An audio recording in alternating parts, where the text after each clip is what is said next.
Hay naku, excited na akong i-unbox ang Olats F75 Pro keyboard, tara na!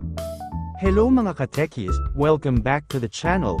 Today, we're unboxing and reviewing the Olats F75 Pro mechanical keyboard. Maraming nagsasabi na sulit daw ito.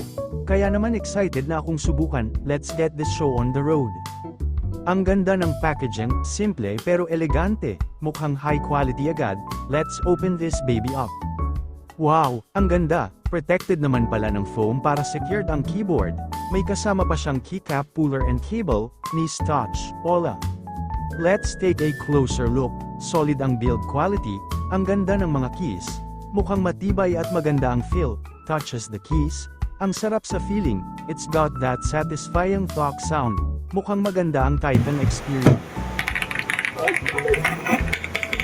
Ang bilis at gaan ng typing, walang delay, parang lumilipad ang mga daliri ko. And the RGB lighting, chef's keys ang ganda, madali rin namang i-customize ang lighting effects. May software din pala ito. So overall, ano nga ba ang masasabi ko sa Olats F75 Pro? For its price, it's a steal, solid build quality, smooth typing experience, stunning RGB, and it comes with extra accessories. Highly recommended. Kung naghahanap kayo ng affordable pero high quality mechanical keyboard, ito na yun. Don't forget to like and subscribe for more unboxing and tech reviews. Salamat sa panunood, mabuhay!